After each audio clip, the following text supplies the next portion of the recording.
সবাইকে স্বাগত জানাচ্ছি আয়ন টেলিভিশনের নিয়মিত সাপ্তাহিক আয়োজন আমাদের ঢাকা দেখবার জন্য। বন্ধুরা, আমাদের ঢাকা মূলত ঢাকা কেন্দ্রিক একটি অনুষ্ঠান। আপনারা ঢাকা থেকে বিলেতে বসবাস করছি, তাদের জীবনের সুখ দুঃখ, হাসি কান্না, তাদের আনন্দ বেদনা, তাদের সাফল্য ব্যর্থতা, তাদের সাংগঠনিক বিভিন্ন কার্যক্রম এবং তাদের সোনালী অতীত যা তারা ফেলে এসেছেন ঢাকায়, সেই সম্পর্কিত গল্প শেয়ার করবার একটা ক্ষুদ্র প্রয়াস হচ্ছে আমাদের ঢাকা। আমাদের ঢাকা পুরো অনুষ্ঠান জুড়ে আমি আছি আপনাদের সাথে, আসাদুজ্জামান বুলবুল। প্রতি অনুষ্ঠানেই আমার কিছু গেস্ট থাকেন, আজকেও তার ব্যতিক্রম নয়, আমার কিছু গেস্ট আছেন। তারা প্রত্যেকেই ঢাকা অ্যাসোসিয়েশন ইউকের রিপ্রেজেন্টেটিভ। তারা সবাই তাদের ব্যক্তিগত গল্প, তারা সবাই সাংগঠনিক গল্প, এগুলো আপনাদের সাথে শেয়ার করবেন আজকে এই অনুষ্ঠানের মাধ্যমে। তাহলে কথা না বাড়িয়ে আমি আমার অতিথির সাথে পরিচিত হই। সর্বপ্রথমে আমার ঠিক ডানে আছেন জনাব হেলাল উদ্দিন, উনি ঢাকা অ্যাসোসিয়েশন ইউকের সম্মানিত ট্রেজারার। এরপর আছেন জনাব আক্তার হোসেন, উনি ঢাকা অ্যাসোসিয়েশন ইউকের সম্মানিত কার্যনির্বাহী পরিষদের সদস্য। এরপর আছেন জনাব সাইফুদ্দিন, উনি ঢাকা অ্যাসোসিয়েশন ইউকের সম্মানিত সহসভাপতি। আপনাদের সবাইকে স্বাগত জানাচ্ছি আমাদের ঢাকায়। বন্ধুরা, আজকে অনুষ্ঠান শুরু করবার আগে আমি ছোট্ট একটা গল্প দিয়ে শুরু করছি। এই গল্প সবার জানা, যারা বিশেষ করে ঢাকা বাড়ি সবার জানা, তারপরেও এই গল্প এটা কখনো পুরনো হয় না এমন গল্প আর কি। এটা হচ্ছে ঢাকার নামকরণ কীভাবে হয়েছিল। অনেকগুলো গল্প আছে, সবচেয়ে পপুলার 3টা গল্প আমি ছোট্ট করে শেয়ার করছি আপনাদের সাথে। 1610 খ্রিস্টাব্দে যখন সুবেদা ইসলাম খাঁ ঢাকায় প্রবেশ করে, উনি সোনারগাঁ হয়ে কেরানীগঞ্জের জিঞ্জিরা হয়ে ঢাকায় প্রবেশ করছিলেন। যেদিন তিনি ঢাকায় প্রবেশ করেন সেদিন প্রচুর ঢাক বাজছিল, প্রচুর ঢোল বেজেছিল, এবং ঢোল বাজার থেকে তার মনে হলো এই এলাকার নাম ঢাক বা ঢাকা হতে পারে। সেই থেকে এই অঞ্চলের নাম হয়েছে ঢাকা। দ্বিতীয় যেই গল্পটি, পপুলার গল্পটি প্রচলিত আছে, সেটা হচ্ছে যে এই অঞ্চলে একসময় প্রচুর ঢাক গাছ জন্মাতো বা ঢেকি গাছ, ঢাক গাছ বা ঢেকি গাছ। তো এই গাছের এত প্রাদুর্ভাব ছিল যার ফলে কালেক্রমে এর নাম হয়ে যায় ঢাকা। আর তৃতীয় যে পপুলার গল্পটি প্রচলিত আছে, দেবী দুর্গা এই অঞ্চলের কোথাও এসে লুকিয়েছিল, তাকে খুঁজতে খুঁজতে পাওয়া যায় আমাদের বর্তমান ঢাকায়, যা থেকে ঢাকেশ্বরী বা ঢাকার ঈশ্বরী হিসেবে একটা মন্দিরও আছে, আমাদের প্রধান মন্দির যেটা বাংলাদেশের। তো সেই থেকে এই যে ঢেকেছিল আমাদের দেবী দুর্গা, তার নাম হয়ে যায় কালেক্রমে ঢাকা। প্রত্যেকটা গল্পেরই কিন্তু আবার বিতর্ক আছে এই গল্পগুলো নিয়ে। তো প্রত্যেকটা এলাকার নামের পেছনে এরকম গল্প আছে, সেটা নিয়ে আবার বিতর্ক আছে। আমরা সেদিকে যাচ্ছি না, আমরা কথা না বাড়িয়ে আমাদের অতিথির সাথে আলোচনায় মেতে উঠি। তাদের সুখ দুঃখ, তাদের ব্যক্তিগত গল্প, তাদের সাংগঠনিক গল্পগুলো আপনাদের সাথে শেয়ার করবার প্রচেষ্টা চালাচ্ছি। প্রথমেই আমি যাচ্ছি আমাদের ঢাকা অ্যাসোসিয়েশন ইউকের সম্মানিত ট্রেজারার জনাব হেলাল উদ্দিন কাছে। হেলাল ভাই, আপনাকে স্বাগত। আপনি কেমন আছেন এবং আপনি ঢাকা জেলার কোন অঞ্চল থেকে এসেছেন? ওয়ালাইকুম আসসালাম, আমি ভালো আছি। আমি ঢাকা জেলার কেরানীগঞ্জ থেকে এসেছি। ধন্যবাদ। কেরানীগঞ্জ উপজেলা থেকে। আমি এরপর যাচ্ছি আমাদের কার্যনির্বাহী পরিষদের সম্মানিত সদস্য জনাব আক্তার হোসেনের কাছে। আক্তার ভাই, আপনি কেমন আছেন? আপনি ঢাকা জেলার কোন অঞ্চল থেকে এসেছেন? ধন্যবাদ বুলবুল ভাই। আমি আসছি ঢাকা জেলার দোহার উপজেলা থেকে। যদিও আমি বসবাস করি ইউকেতে, কিন্তু আমার মনটা পড়ে আছে দোহারে। ধন্যবাদ আক্তার ভাই। আমি যাচ্ছি জনাব সাইফুদ্দিন, আপনি সম্মানিত সহসভাপতি ঢাকা অ্যাসোসিয়েশন ইউকে। সাইফুদ্দিন ভাই, আপনি কেমন আছেন এবং আপনি ঢাকার কোন অঞ্চল থেকে এসেছেন? আচ্ছা, আলহামদুলিল্লাহ দুলুল ভাই, আমি ভালো আছি। ধন্যবাদ আমাকে প্রশ্ন করার জন্য। আমি ঢাকা কেরানীগঞ্জের তারানগর ইউনিয়ন থেকে, আমার বাওয়াল গ্রাম থেকে। আচ্ছা, ধন্যবাদ সাইফুদ্দিন ভাই। এরা সবাই ঢাকার কৃতি সন্তান, এরা সবাই বিভিন্ন চড়াই উতরায় পেরিয়ে বিলেতে বসবাস করছেন, এবং আপনাদের সবাইকে আবার ধন্যবাদ আজকে অনুষ্ঠানে আমার আতিথেয়তা গ্রহণ করবার জন্য। আমি মূল আলোচনা পর্বে যাচ্ছি। আমি শুরু করছি হেলাল ভাইকে দিয়ে। হেলাল ভাই, আপনি ঢাকা অ্যাসোসিয়েশনের সম্মানিত ট্রেজারার। ঢাকা অ্যাসোসিয়েশন যখন শুরু হয়েছিল, জন্মলগ্ন থেকে আপনি এর একজন স্বপ্নদ্রষ্টা বলা চলে। আপনাদের হাত ধরেই ঢাকার অ্যাসোসিয়েশন প্রতিষ্ঠিত হয়েছে বিলেতের মাটিতে। তো যাত্রা তো শুরু করেছেন হেলাল ভাই, ভবিষ্যৎ কি? ঢাকা অ্যাসোসিয়েশনের ভবিষ্যৎ কি? যাত্রা করেছি। ধন্যবাদ বুলবুল ভাই প্রশ্নের জন্য, সুন্দর প্রশ্ন। আমাকে একটু পিছন দিকে যেতে হয়। ঢাকা অ্যাসোসিয়েশনটা এটা কিভাবে তৈরি হলো, যেহেতু আপনি নিজে প্রশ্ন করেছেন যে উদ্যোগটা। তো ঢাকার আগে আমাদের আরেকটা অ্যাসোসিয়েশন ছিল, এটা কেরানীগঞ্জ এলাকা ভিত্তিক। তো আমরা যখন আসলাম আমরা ইউরোপের বিভিন্ন দেশ থেকে আসলাম, আসার পরে আমরা ওই অ্যাসোসিয়েশনটা করি। কিন্তু আমি এটা করার আগে আরও বিভিন্ন এই কমিটিতে বা ওই সংগঠনে গিয়েছি, কিন্তু সেখানে আমার কাছে একটা সমন্বয়ের অভাব ছিল। হয়তো দেখা গেছে ঢাকার লোক মানে যারা এখানে আগে থেকে বাংলাদেশ থেকে এসে বসবাস করছে তারা আছে, অথবা এই যারা ইউরোপ থেকে এসেছি আমরা তারা আছে, কিন্তু সমন্বয় নেই। তো এটা করার জন্য আমরা ওইভাবে একটা উদ্যোগ নিই। নেওয়ার পরে ঢাকাতে হাত দিয়ে আমাদের অনেক আমান ভাই ছিল, আরও অনেকেই ছিল, ওদের সাথে আলাপ করে পরে বিভিন্ন জনের সাথে আলাপ করি।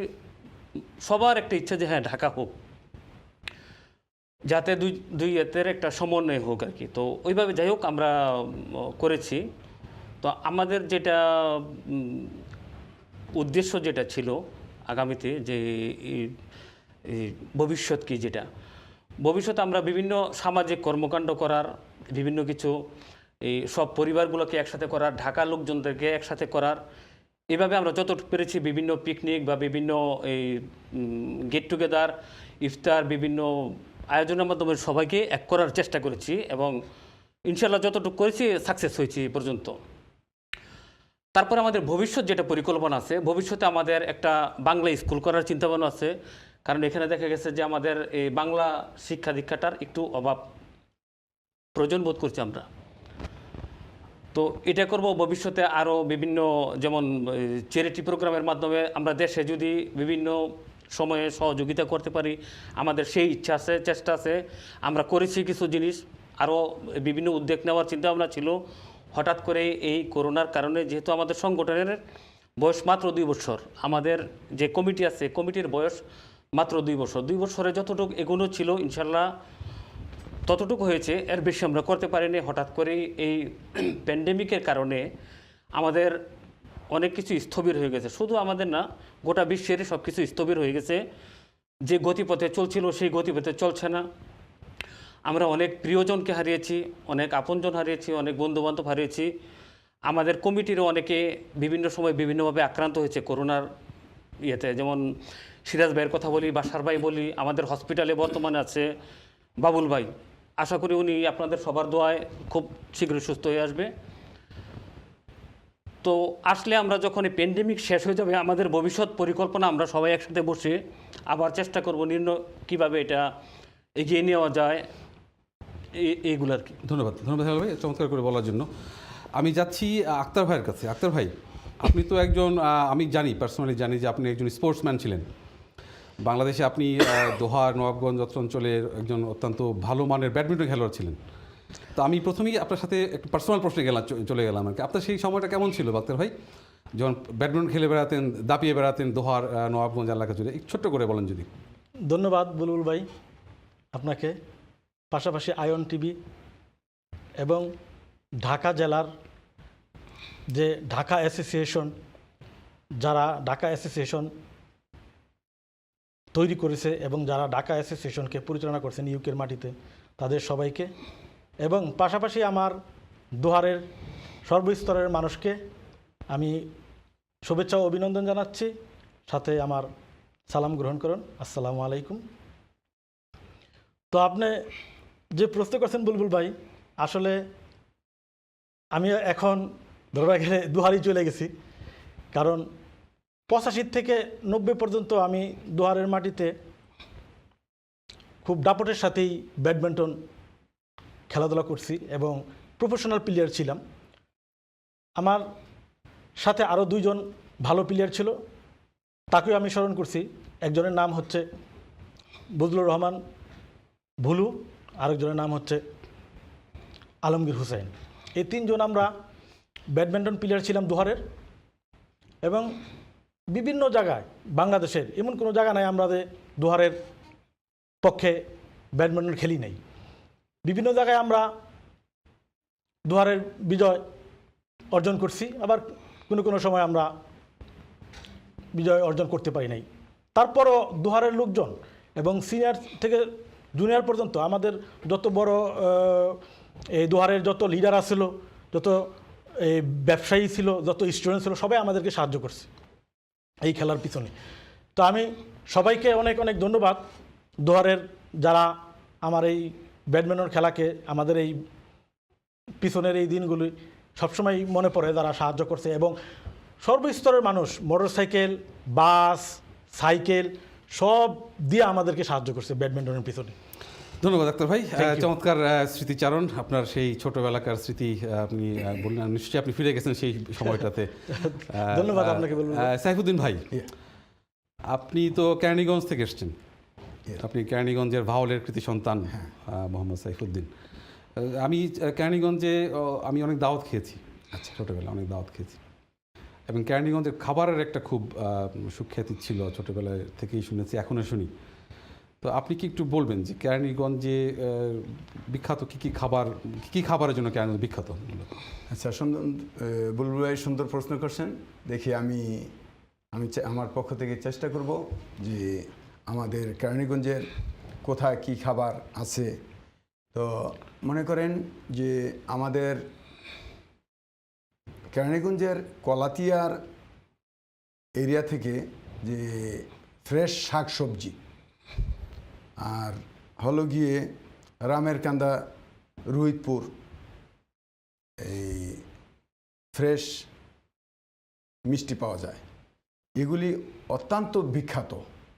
তো আর আপনি বলতে পারেন যে আমাদের এই অত্র এলাকার কলাতিয়ার শাকসবজি এবং এই প্রায় ঢাকার অর্ধেক না হলেও তৃতীয় অংশ আমরা এই কাউরান বাজার, শ্যামবাজার, এই মিরপুর পর্যন্ত যে ঢাকার তৃতীয় অংশ এই কলাতিয়ার শাকসবজি দিয়ে এটা কভার করতে পারে।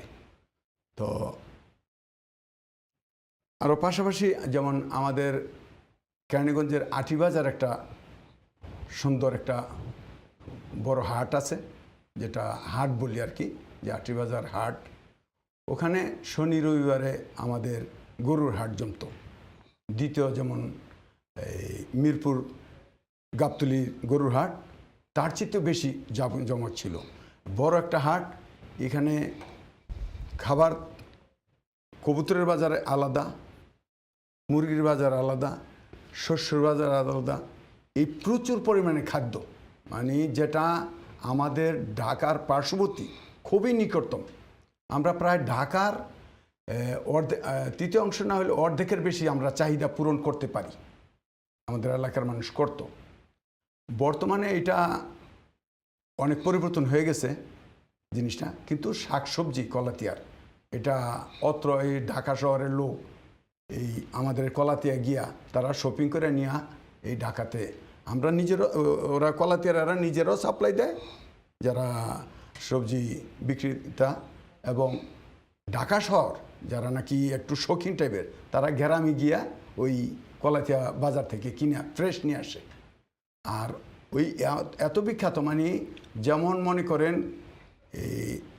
ওই বাজারে গেল বোঝা গেল যে নিজের তরকারিটা নিজের বাড়িতে যেরকম চাষাবাদ করে তার চেয়ে বেশি ফ্রেশ।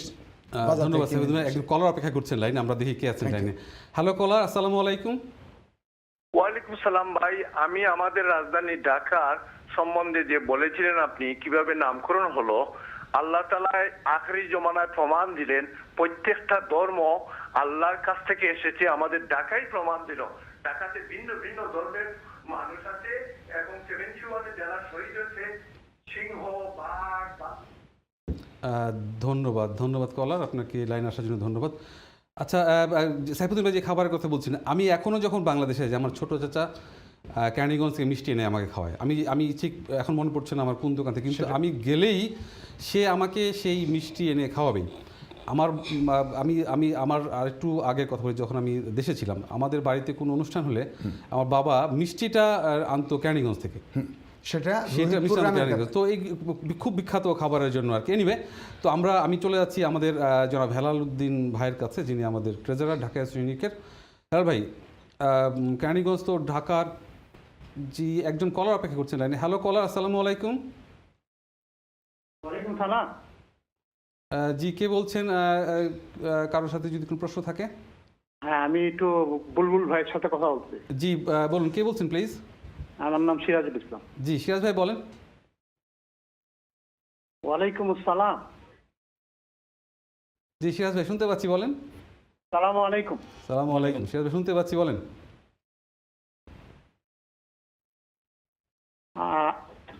সালাম আলাইকুম। জি সিরাজ ভাই, আপনি স্টুডিওতে কথা বলছেন, আমরা শুনতে পাচ্ছি আপনাকে। ওয়ালাইকুম আসসালাম। আমি তো প্রথমেই একটু ধন্যবাদ দিতে চাই ঢাকা অ্যাসোসিয়েশনকে এমন একটা সুন্দর প্রোগ্রাম করার জন্য, যেটা আমাদের ঢাকার নামে ঢাকা অ্যাসোসিয়েশন করতেছে। তো যাই হোক, সুন্দর প্রোগ্রামের জন্য ধন্যবাদ।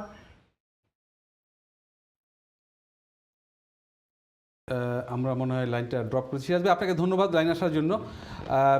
আমাদের সুপ্রিয় দর্শক মণ্ডলী, আমাদের টিভি স্ক্রিনের নিচে একটি ফোন নাম্বার আছে, আপনারা সেই নাম্বারে কল করে যে কোনো কিছু জিজ্ঞেস করতে পারেন আমাদের অতিথিদেরকে, আপনাদের কোনো প্রশ্ন থাকলে। ধন্যবাদ। আচ্ছা হেলাল ভাই, আমি যেটা বলছিলাম, যে প্রশ্ন করছিলাম আপনাকে, যে কেরানীগঞ্জ হচ্ছে ঢাকার ঠিক পাশের একটি উপজেলা, ঢাকা শহরের ঠিক পাশের একটি উপজেলা, এবং আমরা জানি যে কোনো বিপদে আপদে বা যে কোনো প্রয়োজনে মানুষ সাধারণত তার পার্শ্ববর্তী এলাকা থেকে আশ্রয় নেয় বা সেই দিকটাতে যায়। আমাদের বাঙালি জাতি হিসেবে সবচেয়ে বড় গর্বের জায়গা হচ্ছে মহান মুক্তিযুদ্ধ। সেই মুক্তিযুদ্ধে কেরানীগঞ্জের একটা বিশাল ভূমিকা আছে। আপনার জানা মতে কেরানীগঞ্জের কোনো বিশেষ ঘটনা বা কোনো বিশেষ অভিজ্ঞতা যদি আপনি শেয়ার করেন আমাদের সাথে মুক্তিযুদ্ধকালীন। ধন্যবাদ বুলবুল ভাই, আপনার প্রশ্নটা মিলিয়ন ডলার প্রশ্ন। কেরানীগঞ্জ হচ্ছে মুক্তিযুদ্ধকালীন সময়ে বাংলাদেশের মধ্যে যতগুলো উপজেলা আছে, থানা আছে, সবচাইতে ক্ষতিগ্রস্ত এলাকা। কেরানীগঞ্জ হচ্ছে ৭১ সালে বাংলাদেশের স্বাধীনতা যুদ্ধের একটা বড় প্ল্যাটফর্ম। আমি এখানে আসার আগে, গত কয়েকদিন আগে আমি একটা টক শো দেখছিলাম। এটা ছিল চিত্রনায়ক ফারুক, একটা টক শোতে চিত্রনায়ক সোহেল রানা, মানে যতগুলো যারা মুক্তিযুদ্ধ করেছে তারা সবাই কেরানীগঞ্জের মধ্যে রণাঙ্গনে ছিল, কেরানীগঞ্জের বিভিন্ন প্রশংসা করেছে, কে কোথায় ছিল।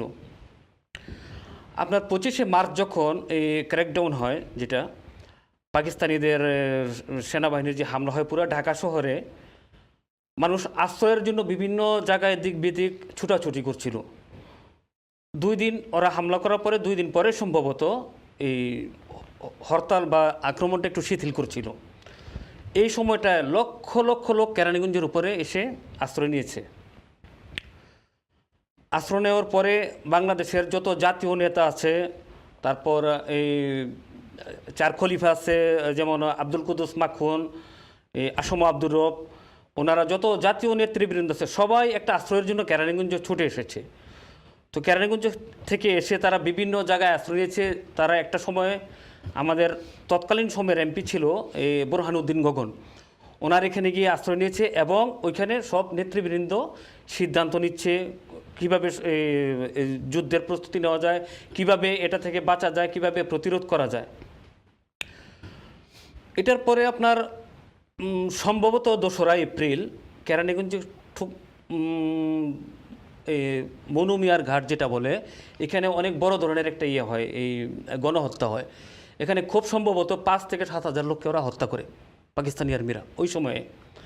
তারপর একে একে সুভদ্রা, কালিন্দি, জিঞ্জিরা, পটকাজর, খোলামুড়া এদিক দিয়ে এসে পাকিস্তানিরা দেখছে যে এটার প্রথম যে যারা লুকাই ছিল এখান থেকে একটা হামলা হতে পারে বা বিভিন্ন সংগঠিত হচ্ছে, এখানে সব লিডাররা চলে গেছে, তাদেরকে ধরার জন্য, মারার জন্য সবগুলা গ্রামের মানে অর্ধেক কেরানীগঞ্জ আপনারা জ্বালিয়ে পুড়িয়ে দেয় ওই সময়ে। খোলামুড় আছে, ঘাটারগাঁও একটা মসজিদে একজন ইমাম সাহেব আজান দিচ্ছিল, ওনাকেও গুলি করা হয়েছে ওই সময়। তো ওটার সাক্ষী সবুত এখনও আছে, আমাদের অনেক বড় ভাইরা জীবিত আছে, ওনারাও বলে আমি তো তখন একদম শিশু, 2-3 বছর এরকম হবে হয়তো, আমরা তো নিজে দেখিনি। তো এরকম যারা আমাদের সমসাময়িক একটু বড় তাদের কাছে শুনেছি, এবং যারা মুক্তিযুদ্ধে অংশগ্রহণ করেছিল ওই সময়ে তাদের কাছে মুক্তিযুদ্ধ বিষয়ক অনেক মানে ইতিহাস যেটা এটাও জেনেছি। তো কেরানীগঞ্জের মধ্যে অনেক ক্ষতি, মানে এরা কিছুদিন পরপরই হামলা করতো বিভিন্ন বাড়িতে, এমনকি আমার যে ঘরটা আছে আমার ঘরের পিছনের ঘরেও আগুন দেওয়া হয়েছিল ওই সময়ে। তো তখন তো এত কিছু বুঝি না বা একদম শিশু, বড় হয়ে যখন আমরা আলাপ আলোচনা করছি, শুনতে পারছি, জানতে পারছি। তো এখানে যখন সব লোকজন জমাতে হয়ে এসছে, বোরহানুদ্দিন গগন, তারপরে ওই সময় একটা বড় ধরনের ভূমিকা রেখেছিল আমাদের পুরো বাংলাদেশে চিনি মোস্তফা মহসিন মন্টু, ওনাদের দুজনেরই নেতৃত্বে সম্পূর্ণ মুক্তিবাহিনী সংগঠিত হওয়ার জন্য অনেককে এখান থেকেই আপনার ইন্ডিয়ার বিভিন্ন জায়গায় পাঠানো হয়েছে ট্রেনিং করার জন্য। তো ওইখান থেকে ট্রেনিং করে আসে বিভিন্ন জায়গায় এই প্রতিরোধ শুরু হয়েছে এখান থেকেই। মূলত আমাদের নবাবগঞ্জ এবং এই কেরানীগঞ্জের মাঝখানে একটা জায়গা আছে, এখানে বিশাল একটা যুদ্ধ হয়েছিল। আমি যখনই দেশে যাই বুলবুল ভাই, এই আমাদের এখনও 5-6 জন মুক্তিযোদ্ধা আমাদের নিজেদের গ্রামের এখনও বেঁচে আছেন, জীবিত আছেন, এবং ফোনেও ওনাদের সাথে আলাপ হয়। জায়গাটার নাম একটু বলবেন? ওই যে জায়গাটায় ওটা তুলসীখালী, তারপর আপনার ওই যে মরিচা, নবাবগঞ্জ এবং এই রোহিতপুরের ঠিক মাঝামাঝি এই জায়গাটায়। এখানে বিশাল মানে এরকম খুব বড় ধরনের একটা যুদ্ধ হয়েছে, মানে শত শত সৈনিক নিয়ে আর কি। অনেক সৈনিক মানে মুক্তিবাহিনীরা হত্যা করছে, তারপর মানে বাংলাদেশ মুক্তিযোদ্ধারাও ক্ষতিগ্রস্ত হয়েছে ওই যুদ্ধে। একটা পর্যায়ে আমি যে গল্পগুলো শুনছিলাম, আমাদের ইমিডিয়েট মুক্তিযোদ্ধা যারা ছিল আর কি, বড় ভাইদের, এই হেলিকপ্টার দিয়ে এই সৈন্যবাহিনীদেরকে উঠাই নিয়ে গেছে। মানে ওরা আর পারতেছিল না, কারণ একটা সাঁড়াশি আক্রমণ হয়েছিল পাকিস্তানিদের উপরে এখানে। কিন্তু পাকিস্তানের অনেকগুলো আমাদের এরিয়াতে অনেকগুলো গণহত্যা করছে। ওই সাইফুদ্দিন ভাইদের গ্রামে আপনার অনেকগুলো মানুষকে হত্যা করা হয়েছে।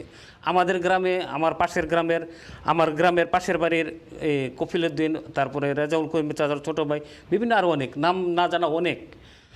তো আমাদের ওইখানে যাওয়ার আগে মানে আমরা তো পালিয়ে গিয়েছিলাম অনেক, মানে একদম ধলেশ্বরীর ওই পারে একটা মসজিদ আমরা আশ্রয় নিয়েছিলাম। যখন প্রথম হামলাটা আসে, হামলাটা ধাপে ধাপে অনেকবার, কিছুদিন পরপরই ওরা আসতো বাড়ি ঘরে, মুক্তিযোদ্ধা কোথায় আছে খোঁজাখুঁজি করতো, আগুন টাগুন দিয়ে জ্বালাই দিত। আমাদের এখানে একটা পুকুর আছে, বিশাল বড় একটা পুকুর, আশেপাশে বাড়িঘর নাই। ওইখানে 40 থেকে 42 জনকে দাঁড় করিয়ে 2 জন সৈনিকে ব্রাশ ফায়ার করছে। এখান থেকে অনেকে মারা গেছে, অনেকে যারা একটু অভিনয় করে মানে ভান করে পড়েছিল এরা জীবিত হয়ে বেঁচে গেছে। এর মধ্যে আমার চাচাতো ভাই ছিল একজন ওই ইয়েটার মধ্যে। তো মানে ওরা যে কীভাবে যে আক্রমণগুলো করছে, তো সবচেয়ে বড় বেশি ক্ষতিগ্রস্তটা হয়েছে কেরানীগঞ্জে, কারণ এই লোকজনগুলো যে আশ্রয় নিচ্ছে এগুলোর পিছনে পিছনে পাকিস্তানি সৈন্যরা আসছে, এবং এদিক থেকেই প্রথম প্রতিরোধটা আসছে কেরানীগঞ্জ থেকে। ধন্যবাদ হেলাল ভাই, আমরা চমৎকারভাবে ব্যাখ্যা করার জন্য আপনাকে ধন্যবাদ হেলাল ভাই। আসলে এমনটাই হয় যারা যে ঢাকা শহরের আশপাশে যে অঞ্চলগুলো ছিল, আমাদের গত অনুষ্ঠানে আমাদের সংগঠনের সিনিয়র সহসভাপতি নাম সিরাজ ভাই ছিলেন। সিরাজ ভাই বলছিলেন যে সাভারের দিকে এভাবে মানুষের ঢল নেমেছিল। আসলে যখন কোনো বিপর্যয় আসে শহরগুলোতেই আসে প্রথমত, এবং তারপর সেই শহরের আশপাশ এলাকাগুলোতে ছড়িয়ে পড়ে। ঠিক তেমনিভাবে কেরানীগঞ্জ আমাদের মহান মুক্তিযুদ্ধে একটা বিশাল ভূমিকা রেখেছে, যেটা আমরা হেলাল ভাইয়ের কাছে জানলাম। সুপ্রিয় দর্শক মণ্ডলী, আমাদের যেতে হচ্ছে একটা ছোট্ট ব্রেকে। আশা করি সাথেই থাকবেন, ব্রেকের পর আবার দেখা হচ্ছে। ধন্যবাদ সবাইকে। ধন্যবাদ।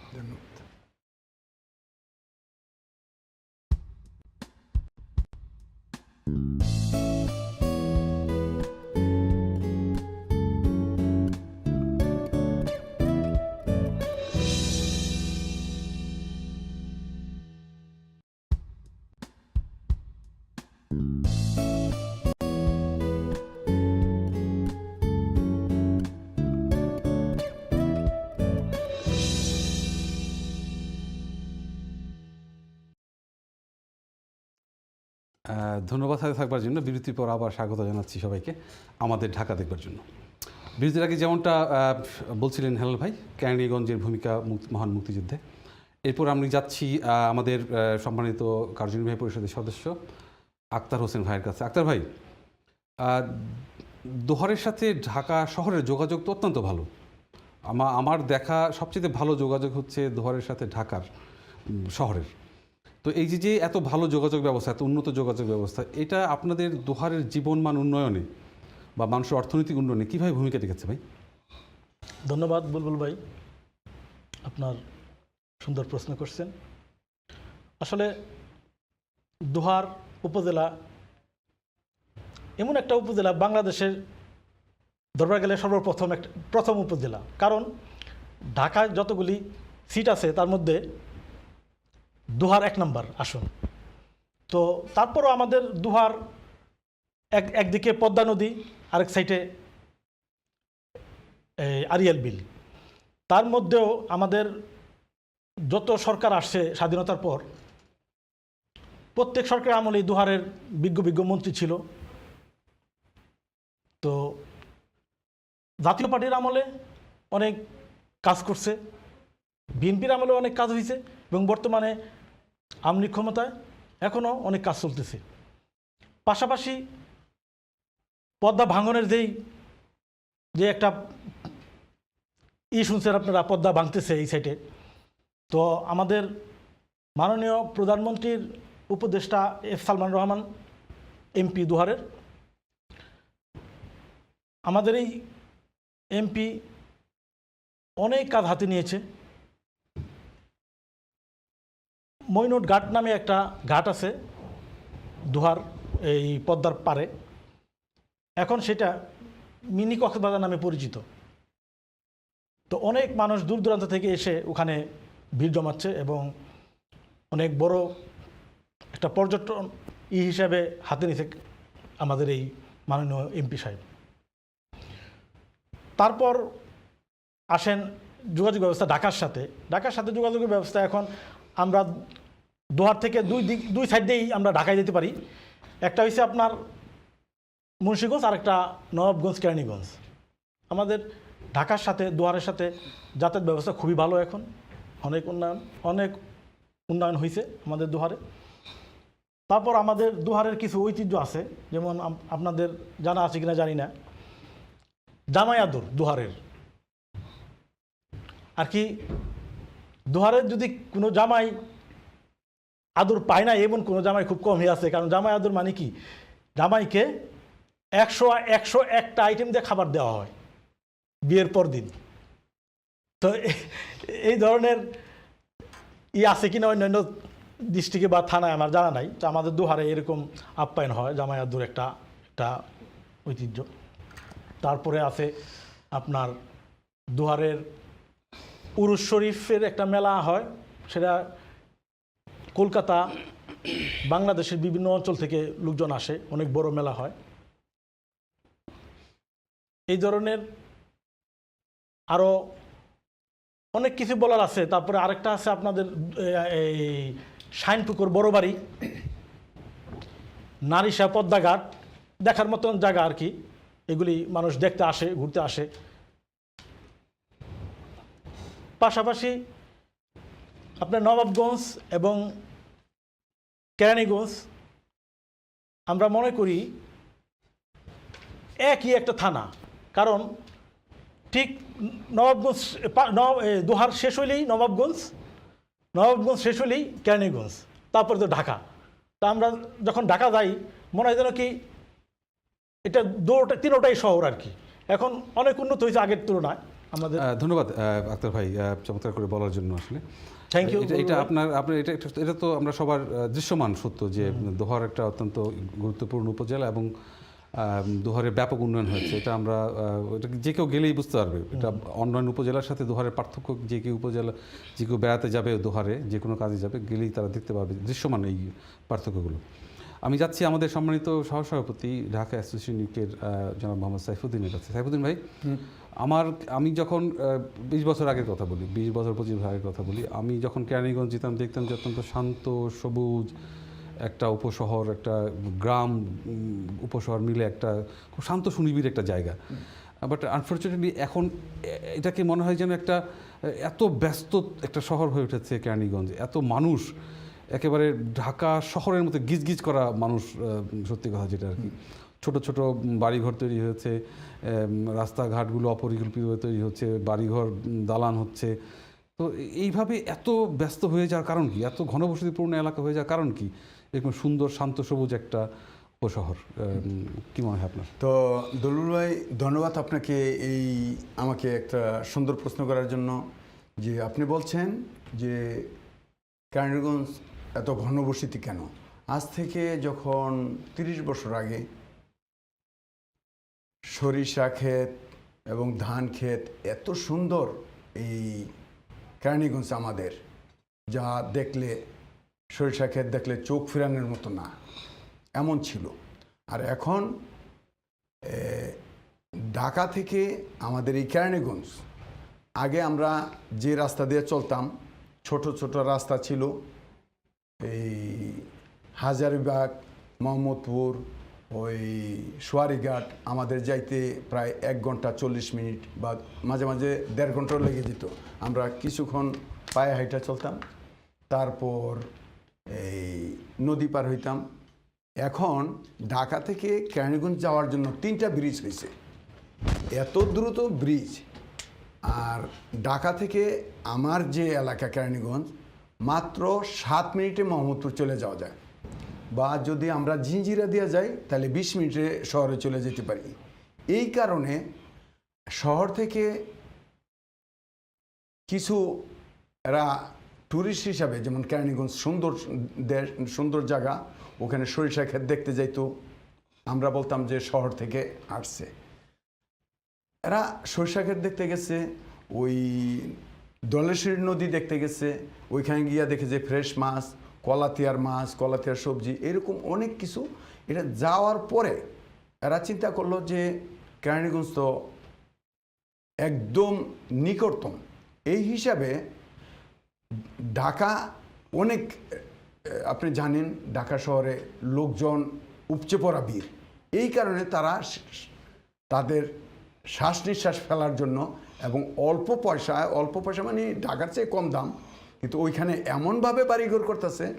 আর বিভিন্ন হাউজিংয়ে, কয়েকটা হাউজিংয়ে এমনভাবে ওরা এই নতুন নতুন অত্যাধুনিক, অর্থাৎ আমাদের এই বর্তমান সরকার, আমাদের কেরানীগঞ্জ, তারা চাইতেছে যে ঢাকা শহরের যে অত্যন্ত গুণী এবং এত সুন্দরভাবে তারা এই বিরাট বড় বিল্ডিং বানানোর জন্য এই হাউজিং কোম্পানিগুলি ওইখানে গিয়া অ্যাপার্টমেন্ট ওরা ছাড়তেছে পয়সায়, যার কারণে ঢাকা প্রশস্ত, ঢাকাতে অনেক লোক, এই কারণে ঢাকার লোকগুলি ওখানে যাইয়া এই শ্বাস প্রশ্বাস ফালানোর জন্য, অর্থাৎ ফ্রেশ আমাদের কেরানীগঞ্জের ওয়েদার, কেরানীগঞ্জের মানুষ এত ভদ্র, আর তারা এই শিক্ষিত, এবং ওই ওরা মনে করে যারা এই কেরানীগঞ্জে গেছে তারা যায় ওইখানে বাড়িঘর করতেছে।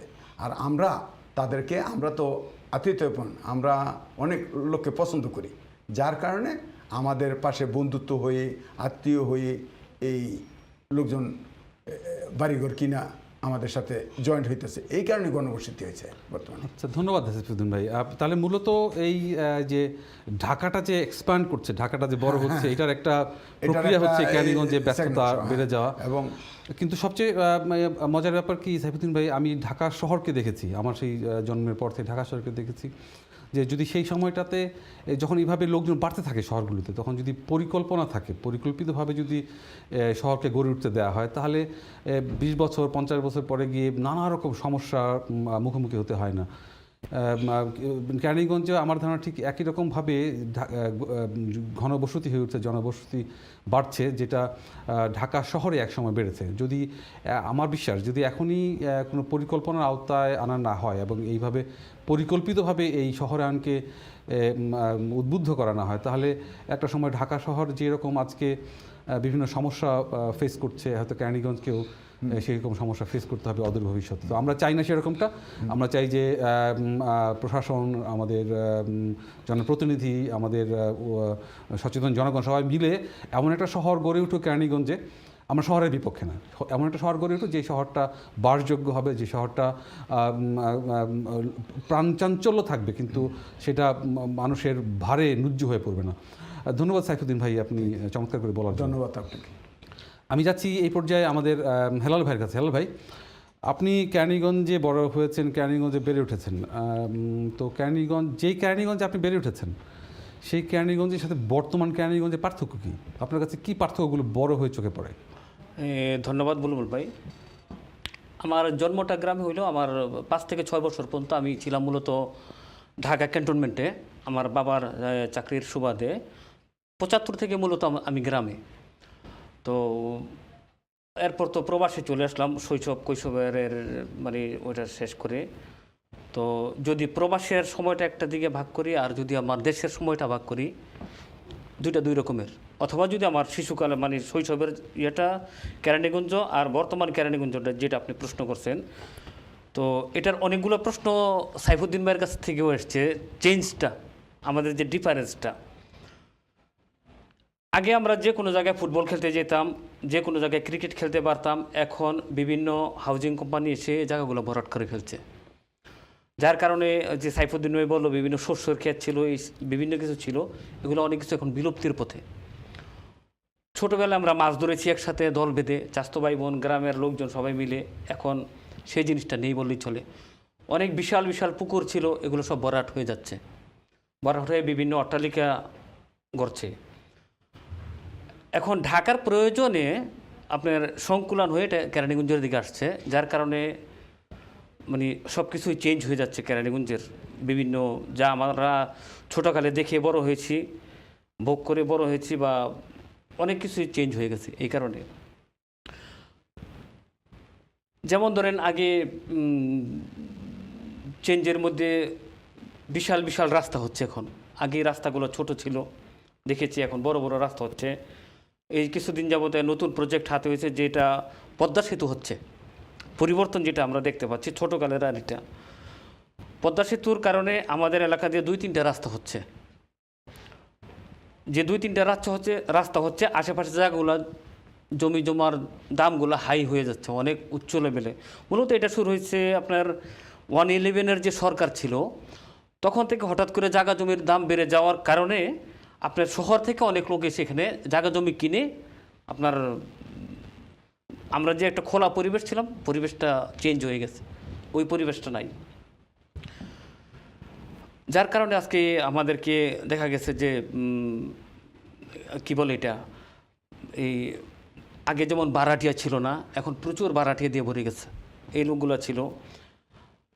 তারপরে এখানে যেমন সবসময় পানি পাওয়া যাচ্ছে, ওই গ্যাসটা ছিল না, আগে গ্যাস আছে, এই কারণে লোকজন নেমে আসছে। তো এই যে দেখা গেছে শৈশবে আমরা যখন মানে এসব কারণে আমাদের মধ্যে একটা কি বলে একটা তৈরি হচ্ছে। আমি এখানে আসার আগে মানে প্রবাসে আসার আগে প্রতিটা বাড়িতে যেতাম, খোলা বাড়ি করছিল। এই বাড়ি রান্না করে যেতাম, একটা পিঠা খেতাম, ওই বাড়ি রান্না করে যেতাম, একটা কিছু বলতো এটা খেয়েছে। এখন হয়েছে কি বলবো ভাই, প্রথমে বাড়ি থেকে নামতে হবে সড়ক থেকে অন্য একটা বাড়িতে ঢুকতে হবে। যার কারণে দেখা যাচ্ছে অনেকের সাথে আলাপ করি, পাশের বাড়ির সাথে মিল নেই, মাঝখানে দেওয়াল হয়ে গেছে। যখন এই আরেকটা বাড়িতে যেতে হয়, মেন রোডে আসতে হয়, আইসা তারপরে ঘুরে যেতে হয়। দেখা গেছে একজনের সাথে আলাপ করছি, পাশের বাড়ির লোকের সাথে সম্পর্ক নেই। মানে এই চেঞ্জটা আমার শৈশবের দেখার চেঞ্জটা আর বর্তমানে যে চেঞ্জটা, হয়তো জায়গা জমির দাম বাড়ানো, সময়ের কারণে, বিভিন্ন কারণে এই জিনিসটা আজকে এই পর্যায়ে আসছে। তো এটা অনেক দুঃখজনক, যেতে এই গ্রামের লোকজন, আগে শৈশবে আমরা দেখেছি গ্রামে একটা চোর ডাকাত এসছে, হই করে একজন গ্রামে ডাক দিছে, পুরো গ্রাম মাঠে নেমে গেছে চোর ধরার জন্য, ডাকাত ধরার জন্য। এখন পাশের বাড়িতে ডাকাতি হচ্ছে, কিন্তু আমার বাড়িতে খবর পাচ্ছে না।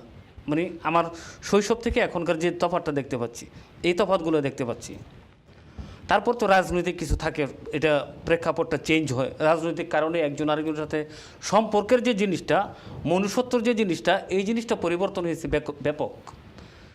এটাতে আমি আর কি খুব ধন্যবাদ হেলাল ভাই। একটা খুব সিগনিফিক্যান্ট কথা হেলাল ভাই বলেছে যে প্রতিটা বাড়িতে দেয়াল তৈরি হয়েছে। তো আসলে দেয়াল তৈরি হয়েছে, সবার হাতে একটা করে ডিভাইস আছে, একটা স্মার্টফোন আছে। তো সেই ডিভাইস নিয়ে তার ব্যস্ততা বেড়েছে। তো সেই ডিভাইস আবার সারা পৃথিবী তার ডিভাইসের মধ্যে আছে, সেখান থেকে সে সারা পৃথিবীর খবর জানছে, অনেক এন্টারটেনমেন্ট পাচ্ছে।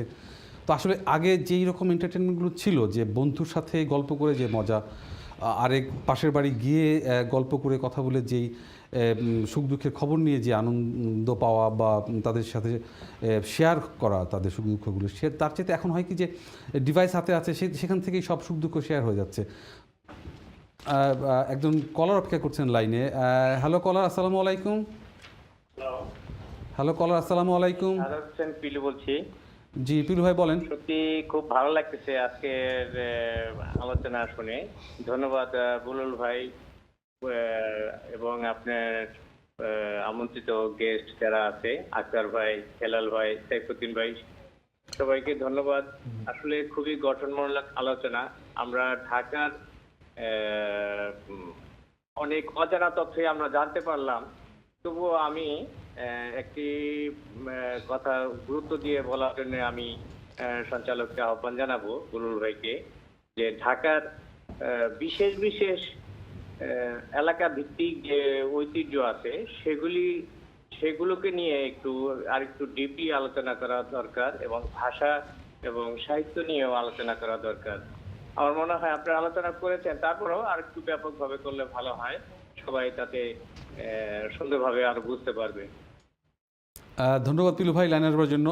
আপনার এই অ্যাডভাইস আমরা নিলাম। আমরা নিশ্চয়ই অদূর ভবিষ্যতে অনুষ্ঠানকে সেভাবে সাজানোর চেষ্টা করব যাতে প্রত্যেকটা বিশেষ স্থাপনা বা বিশেষ এলাকা বা বিশেষ কোনো বিষয় নিয়ে একটা প্রামাণ্যচিত্র বা এরকম কিছু করা যায়।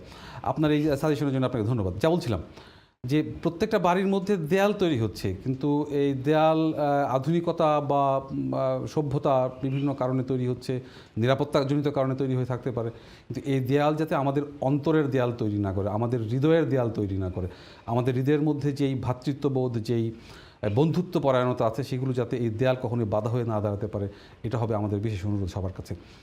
আমি যাচ্ছি এই পর্যায়ে আমাদের আক্তার ভাইয়ের কাছে। আক্তার ভাই, আপনি দোহারের দর্শনীয় স্থান সম্পর্কে যদি কিছু বলেন। কিছু বলেছেন আপনি ইতিমধ্যে, তারপর যদি স্পেসিফিক, এটা পিলু ভাই বললো আমাদেরকে, আপনি দোহারের কিছু স্পেসিফিক দর্শনীয় স্থান সম্পর্কে। ধন্যবাদ দুলুল ভাই। আমি দর্শনীয় স্থানের নামও বলবো কিছু কিছু জায়গা। আমি তার আগে কিছু অ্যাড করব আমি হেলাল ভাইয়ের সাথে। এবং আমরা যেহেতু এই ইউকেতে বসবাস করছি এবং আমার বাড়ি এই দোহার, আপনার বাড়ি নবাবগঞ্জ, এর বাড়ি কেরানীগঞ্জ, তো আমরা যেহেতু দোহার, নবাবগঞ্জ, কেরানীগঞ্জ তিনটাই কিন্তু পরস্পর, এটা ঢাকা সদরের দিকে পড়ছে। তো আমাদের ঢাকার এত নিকটে থাকার পরেও আমাদের যতটুকু উন্নত থাকার কথা অতটুকু উন্নত হয় নাই আমাদের এই দোহার, নবাবগঞ্জ, কেরানীগঞ্জ। কিন্তু কেন হয় নাই আমি এখন আশা করি, যদি এই আয়ন টিভি যদি কোনো এমপি মহোদয়গণ দেখে থাকেন তাহলে আপনারা এটা নিয়ে অবজার্ভ করবেন। কারণ দোহার, নবাবগঞ্জ, কেরানীগঞ্জ এই তিনটা থানা এত নিকটে ঢাকার, যেমন ঢাকার একটা এয়ারপোর্ট আছে, এয়ারপোর্ট আরিয়াল বিলে করার কথা ছিল, এবং যদি হয় এরকম কেরানীগঞ্জে একটা ইউনিভার্সিটি নিয়ে আসতে পারে, একটা হসপিটাল নিয়ে আসতে পারে, বড় বড় জিনিস অনেক কিছু আনা যায়। যদি ঢাকার থেকে সরায় নিয়ে আসে দোহার, নবাবগঞ্জ, কেরানীগঞ্জে, তাহলে কিন্তু ঢাকাও অনেকটা আপনার ট্রাফিক মুক্ত হবে এবং আমাদের এই দোহার, নবাবগঞ্জও অনেক ডেভেলপ হবে। আমি আশা করি যারা দোহারের এবং নবাবগঞ্জের এবং কেরানীগঞ্জের যারা এমপি মহোদয়গণ আছেন, যারা ক্ষমতায় আছেন, তারা যেন আমাদের এই প্রবাসের এই কথাগুলি মাথায় রেখে যদি তারা কিছু কাজ করে, তাহলে আমি মনে করি দোহার, নবাবগঞ্জ, কেরানীগঞ্জ আরও ডেভেলপ হবে। ধন্যবাদ। আপনি জানতে চাইছেন দোহারের কিছু একটা কলার লাইন, একটা কল নিচ্ছি, তারপর আপনি ঠিক আছে আপনার কাছে। কলার, আসসালামু আলাইকুম। হ্যালো কলার, আসসালামু আলাইকুম। কলার যে কোনো কারণে ড্রপ করে গেছে। আপনি আবার আসবেন যদি আপনি আসেন, আপনি কথা বলেন। আক্তার ভাই যা বলছিলেন আপনি বলেন। যেমন দর্শনীয় স্থানের মধ্যে আমাদের দোহারে কিছু কিছু জায়গা আছে অনেক সুন্দর, যেমন নুরুল্লাহপুর উরুস শরীফের মেলা, এটা অনেক বড় ধরনের মেলা। তারপরে মইনুন ঘাট, এটা এখন একটা মিনি কক্সবাজার নামে পরিচিত। এটা অনেক লোকজন আসে এখানে দেখার জন্য এবং এনজয় করার জন্যে। তারপরে আপনার শাইনপুকুর বড় বাড়ি, এটাও একটা অনেক বিখ্যাত, বাংলাদেশের মধ্যে একটা পরিচিত বাড়ি এবং এলাকা এবং সুন্দর দেখার মতো। তারপরে আছে আরিয়াল বিল, একেবারে দোহার, নবাবগঞ্জ ঘেঁষা। ধন্যবাদ আক্তার ভাই, আপনি এগুলো বলেছিলেন এর আগের প্রশ্নে, তো ধন্যবাদ আপনাকে এগুলো বলার জন্য। আমাদের সময় প্রায় শেষ হয়ে আসছে, তো আমি সাইফুদ্দিন ভাই, আপনি আপনার প্রথম স্কুল কোথায় ছিল? প্রথম স্কুল এবং আপনার হেড টিচারের নাম মনে আছে ছোট করে? হ্যাঁ, আপনি সুন্দর আমাকে প্রশ্ন করছেন। আমার শৈশবকালের কথা তো মনে থাকবে, তবে আমি কেরানীগঞ্জের আটিবাওয়াল উচ্চ মাধ্যমিক বিদ্যালয় থেকে লেখাপড়া করছি। ওখানে আমি যখন ক্লাস 6-এ পড়ি তখন আমাদের এক হেডমাস্টার ছিলেন, উনি হেমায়েতপুর থেকে আসতেন। ওনার নাম ছিল সুলেমান স্যার বলতাম আমরা, হেড টিচার। আমরা যখন 6-এ পড়ি ওনার তখন বয়স বেশি, আর উনি দেখার সময় উনি রাগান্বিত ছিল, সব সময় উনি স্ট্রিক্ট। তখন আমরা অনেক ভয় পাইতাম, কিন্তু ওই সময় এই স্কুলের অবস্থা এখনকার মতো ছিল না। এখন ক্লাস 6-এ যেই টোটালি যে ছাত্র সংখ্যা পুরা স্কুলে এতটুকু ছিল না। তবে আমার মনে আছে এটা, আমি যখন ক্লাস 6-এ পড়ি, আমি আটিবাউল হাই স্কুল উচ্চ মাধ্যমিক বিদ্যালয়ে পড়ি, আমরা টিচার সহ ছাত্র বেশি করার জন্য স্কুল শুরু করার আগে গ্রামে গ্রামে গিয়া ওই ছাত্র করে নিয়ে আসতাম। ওরা খেতে কামারে বা যেখানেই কাজ করতো বলতাম যে কাজ করার দরকার নেই, তোমরা যেহেতু মাঝে মাঝে আসো এখন রেগুলার আসো। আমরা এই স্কুল শুরুর আগেই 3-4টা গ্রাম থেকে লোক নিয়ে আসতাম, যেমন কাঁঠালতলি, চণ্ডীপুর, কলমাচর, শলমাসি। আমি নিজে এই স্যারদের সাথে যাইতাম। ধন্যবাদ সাইফুদ্দিন ভাই, ধন্যবাদ। আমাদের সময় শেষের দিকে। সেরাল ভাই, আপনার জন্য শেষ 30 সেকেন্ড। কোনটা বলবো? আপনি ঢাকা অ্যাসোসিয়েশনের পক্ষ থেকে দর্শকদের কিছু বলুন। আচ্ছা, 30 সেকেন্ড। ঢাকা অ্যাসোসিয়েশনের ইনশাল্লাহ আমরা আমাদের এই কোভিড-19 শেষ হওয়ার সাথে সাথে আমরা আমাদের কার্যক্রম জোরালোভাবে চেষ্টা করব সবাইকে আবার একত্রিত করার জন্য। এবং আমাদের স্কুলের কথা তো আগেই বলেছি, একটা চিন্তাভাবনা আছে। তো আমি আপনাদের সবাইকে ঢাকা অ্যাসোসিয়েশনের পক্ষ থেকে আন্তরিক ধন্যবাদ। আসসালামু আলাইকুম। ধন্যবাদ হেলাল ভাই। আক্তার ভাই, আপনার জন্য শেষ 30 সেকেন্ড। ধন্যবাদ বুলুল ভাই।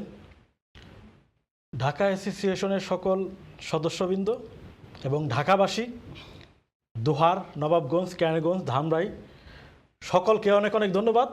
সবার প্রতি রইল আন্তরিক শুভেচ্ছা, অভিনন্দন। ধন্যবাদ আক্তার ভাই। সাইফুদ্দিন ভাই, শেষ 30 সেকেন্ড। আমি 30 সেকেন্ডের মধ্যে বলতে চাই যে আমরা যে এখানে আজকে প্রোগ্রামে আসছি, আমাদের দেশ এবং বিদেশ, পৃথিবীর বিভিন্ন অঞ্চল থেকে যারা আমাদের এই প্রোগ্রাম দেখতেছেন বা পরবর্তীতে দেখবেন, সবাইকে আমার আন্তরিক অভিনন্দন এবং শুভেচ্ছা।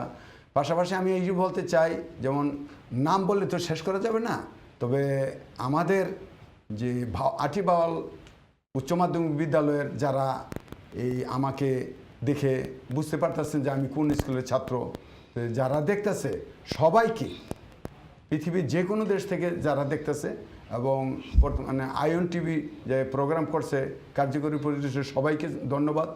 এবং আর বিশেষ করে আমি জানাইতে চাই যারা এই বর্তমানে দেখতেছেন বা পরে দেখবেন, সবাই আমার সালাম নেবেন। আসসালাম। ধন্যবাদ সাইফুদ্দিন ভাই। সুপ্রিয় দর্শক মণ্ডলী, দেখতে দেখতে আমাদের সময় শেষ। যারা এতক্ষণ ধৈর্য সহকারে কষ্ট করে আমাদের অনুষ্ঠান দেখেছেন, সবাইকে আমাদের আন্তরিক ধন্যবাদ। আগামী অনুষ্ঠান দেখার আমন্ত্রণ জানাচ্ছি। ততক্ষণ সুস্থ থাকবেন, ভালো থাকবেন, আইএন টেলিভিশনের সাথেই থাকবেন। শুভেচ্ছা নিরন্তর।